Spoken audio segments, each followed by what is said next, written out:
6 degrees in Toronto. Now you're up to date. I'm Dan Turner, Chum News. Andy K. In for Russ McLeod. Good afternoon. It's 2:02 in Toronto. Sounds like a dirty job, and one that can end up badly for everyone. Doesn't it sort of remind you of James and Percy?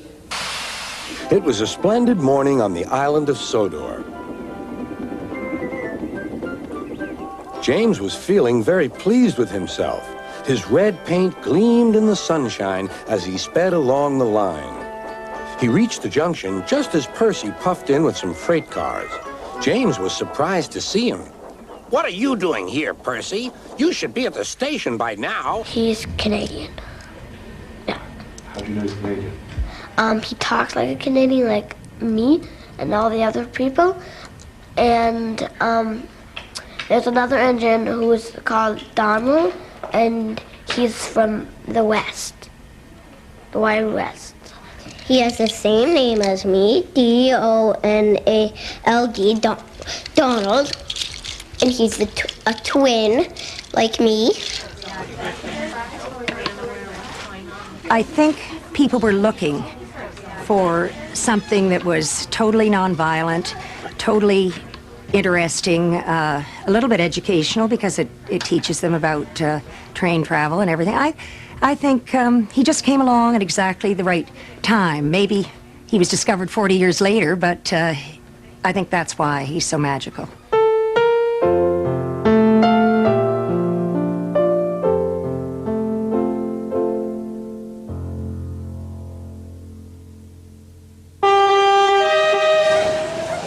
Good morning.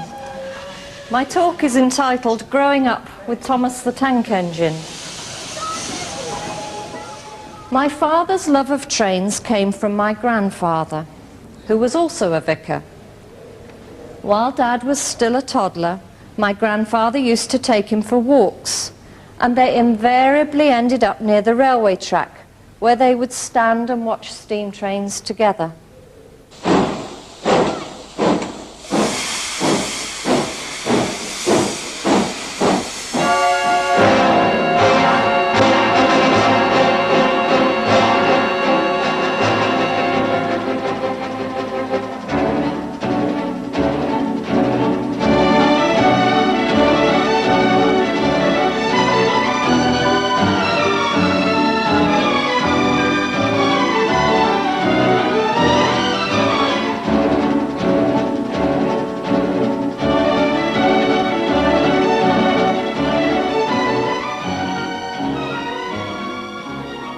Well, I suppose our childhood memory, lying in bed at night,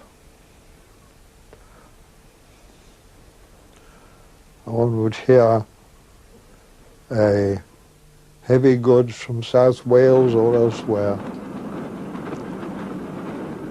come into the station, stop and crow for a banker. The banker would come out of its shed, buffer up behind, and crow was to be ready, and then the two engines would start off up the hill. And the boy's imagination, you could hear the two engines talking to each other. I can't do it, I can't do it, I can't do it, I can't do it. And the banker behind, oh yes you can, oh yes you can, oh yes you can. If you can. And you'd hear them working their way up the hill. The goods engine complaining and the banker saying in effect, you're making a fuss about nothing. You can do it, you can do it, you can do it, you can do it. And I suppose that childhood memory was the basis of these subsequent stories. Winter came, and with it dark, heavy clouds full of snow. "I don't like it," said Thomas's driver. "A heavy fall is coming. I hope it doesn't stop us." "Pooh," said Thomas, seeing the snow melt on the rails. "Soft stuff, nothing to it." Wilbert became a clergyman. He became a clergyman eventually, I suspect, because his father had become a clergyman. He had his second curacy. He was down in Wiltshire. He was quite a young clergyman. And he believed, with the outbreak of the Second World War, that he had to follow a pacifist line. He had to be a pacifist. Now, this wasn't a particularly popular thing to believe at the time. And Wilbert stood by this belief absolutely, determinedly, even though his own vicar said that he had to leave and go and find another parish.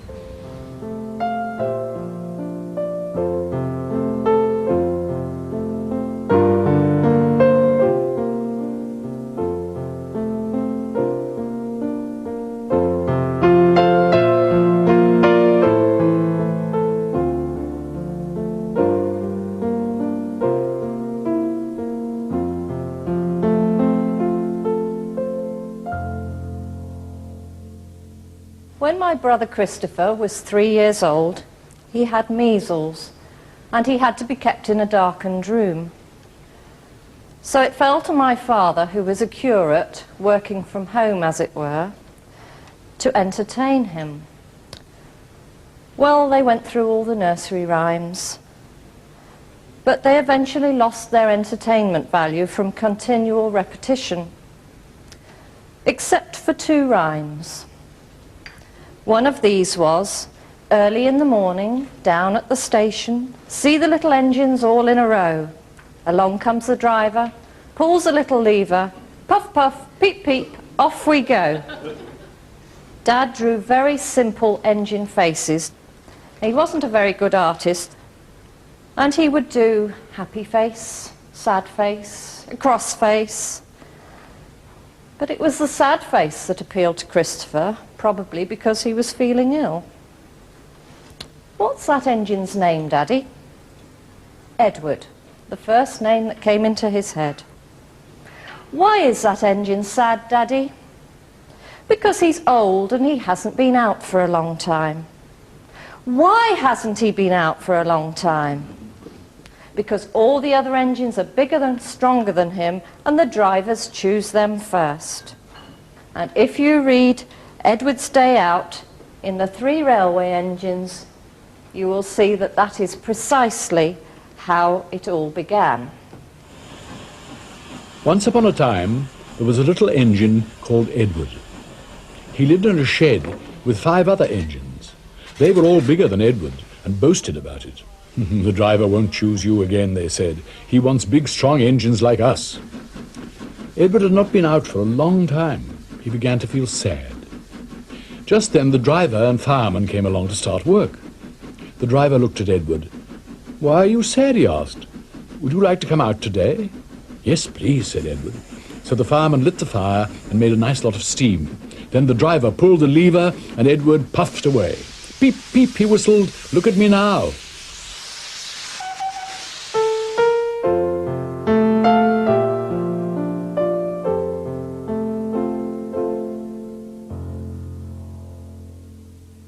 The family were used as testers for the new stories being written. Dad would come to a meal complete with a script for a new story and would read it out to us to see what we thought.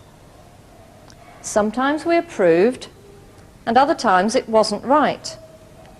And then we would get the story up to 6 times until we were happy with it. This is a great occasion, really, isn't it? We're celebrating, something 50th. And it's 21 years since I saw you, Peter. Yes, and you came along after we got to London. You finished with the last book. Yes. With me when I left. I think I was a bit of a midwife, really. I think that explains it, because I looked after the editorial side, the production, the costing, the design, the advertising, for those 26 years, really. My idea was, which I used in advertising in subsequent year, was this idea of small books for small hands. The idea of 4 stories in one little book was a very good idea, in my view, as bedtime stories, because parents, in fact, don't like to go through 64 pages. They would much prefer to go through 16 pages and stop. The difficulty with the books really was the fact that although their shape was extremely unconventional, the 4 1/4 by 5 5/8, they were extraordinarily easy to sell because of the single opening of each page with a picture on one side and story on the other.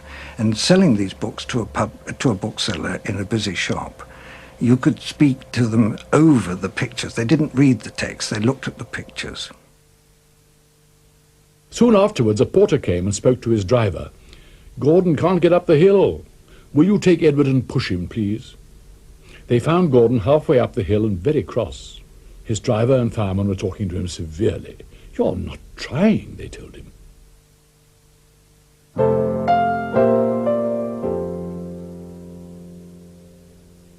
Were you surprised when the books became a great success? Well, I was astonished. And I still am astonished.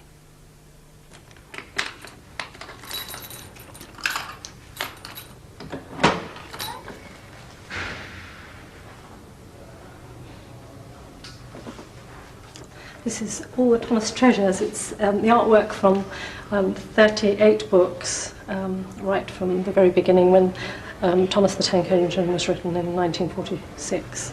My favourites, I think, are the original Dorby artwork, the very early Thomas artwork, because I think it's the artwork that children appreciate. I think the colours are very bright, and they somehow are very friendly versions of the famous engines.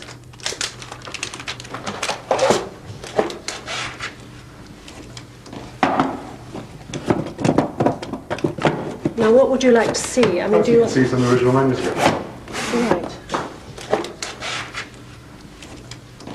Well, when the manuscripts first came in from the Reverend Audrey, he wrote them by hand on the back of church circulars, and he did these funny little naive pictures, which showed that right from the very start he intended his engines to have faces. Originally, they were only written down because the Reverend Audrey's son used to remember the stories as his father told them to him, and he would correct his father if he didn't, if he varied from the original storyline. So his father wrote them down so that he couldn't be caught out. But perhaps you better put that back and lock the safe up. Yes, right.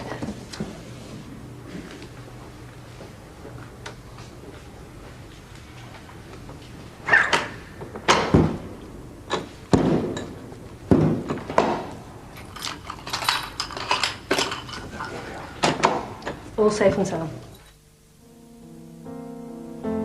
I gradually worked out under what disciplines the books were actually written. One book must follow on from another, and that the engines and scenery shown in one book should correspond with the scenery in previous books.